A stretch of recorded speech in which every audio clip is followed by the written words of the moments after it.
কি নাম তোমার? অংশগ্রহণ করি। অংশুমান ঘোষ। মা মরে গেছে। মা মরে গেছে? আচ্ছা। মা আর আসছে না? মা কোথায় গেছে জানো? কি হয়েছে মায়ের? শরীর খারাপ। হ্যাঁ, গাড়ি চাপা দিতে। গাড়ি চাপা দিয়েছে। পরপুরুষের হাত ধরে পালিয়ে যাওয়ায় জীবিত মায়ের শ্রাদ্ধ করল ছেলে। জীবিত মায়ের শ্রাদ্ধ শান্তি করল 7 বছরের ছোট্ট ছেলে। ঘটনা পশ্চিম মেদিনীপুর জেলার চন্দ্রকোনা রোডের দরখোলা এলাকায়। কিন্তু কেন, সেই প্রশ্ন খুঁজতেই গ্রামে গিয়ে দেখলাম শ্রাদ্ধ শান্তি করছে 4 বছরের ছোট্ট ছেলে। মাথা ন্যাড়া করে মায়ের ফটো সামনে রেখে রীতিমতো ব্রাহ্মণ ডেকে এই শ্রাদ্ধ শান্তির কাজ করলো। সেই কারণ উঠে এলো পরিবারের লোকজনদের প্রশ্ন করতে। তার মা চলে গেছে অন্য পরপুরুষের হাত ধরে। 8 বছরের সংসারকে পিছনে ফেলে ছেলেটি বারে বারে মাকে খুঁজে বেড়াচ্ছিল। মা চলে গেছে চলতি এপ্রিল মাসের 6 তারিখে। মায়ের খোঁজ দিতে না পারায় শেষমেশ ওই ছোট্ট শিশুর মায়ের বাড়ির লোকজন এবং বাবার বাড়ির লোকজন সিদ্ধান্ত নেয় শ্রাদ্ধ শান্তি করার।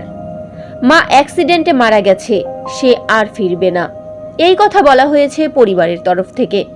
আর এই ঘটনায় গোটা গ্রামে দৃষ্টান্ত ফেলে দিল হতবাক। একদিকের বেশ কিছু মানুষজন আবার চোখের জলে মৃত বলে দিচ্ছেন পরিবারের লোকজন। মেয়ের মতন ভালোবাসতেন, কিন্তু এই জঘন্য কাজ করার জন্য মৃত বলে ভাবছেন পরিবারের লোকজন। আমি সম্পর্কে দাদু হতাম, প্রচুর ইয়ার্কি ফাতালামি করতাম নাত বউয়ের সঙ্গে যেমন করতে হয়। কিছুই বুঝতে পারিনি ভাই। আজ 8-10 দিন যাবৎ কথা বলতেন। যাই হোক, এই জিনিসটা তো ঘটবে। সব থেকে বড় কথা, বাচ্চাটার জন্য ভিতর গুড়গুড় করে। আমি অবাক হয়ে আছি। আমার 77-78 বছর বয়স, এই প্রথম আমি দেখলাম আমার জ্ঞানে। আচ্ছা, ওই গেল। আগেকার যুগে আমরা দেখেছি একটা ছেলের বয়স হতো 40, একটা মেয়ে এসছে কত 12 বছরের, সেও তো সংসারটাকে মানিয়ে নিয়ে চলেছে। কিন্তু কি করলেন সেই জিনিসটা যাচ্ছে না।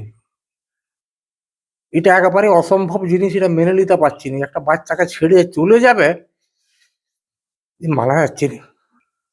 এখন মৃত বলেই ভেবে নিচ্ছে, আর কি করবো। আর ওইটুকু বাচ্চাকে যদি ছেড়ে চলে যেতে পারে, সেটা মৃত বলেই ভাবতে হবে তাকে। আমার নাম হচ্ছে অজয় উকিল। ওই তো দেখতেন তো চোখের জল, মেয়ে মেয়ে ভাবতাম। আজকে সেই বাচ্চাটার দিকে তাকিয়ে কি করবেন?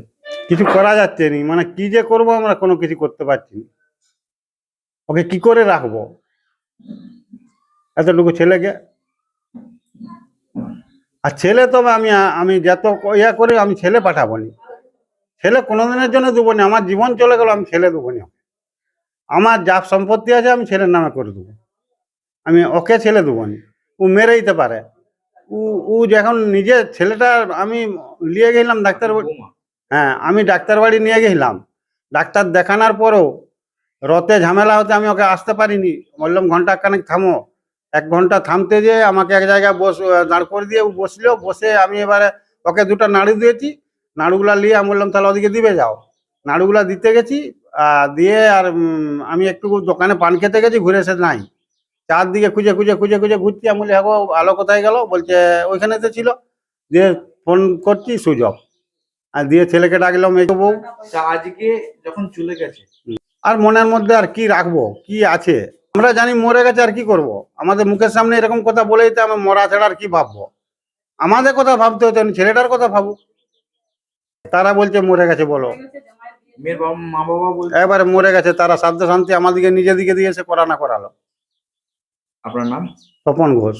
কি হচ্ছে এখন ছেলেটা মামা করে প্রচুরই কান্নাকাটি করছে, তাকে ভুলানো যাচ্ছে নি, খাওয়া দাওয়াও করছে নি।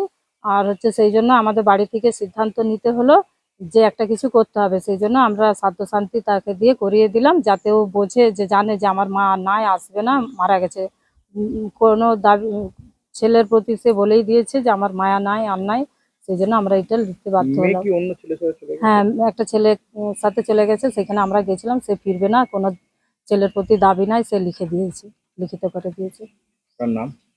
আমার নাম মিনা ঘোষ।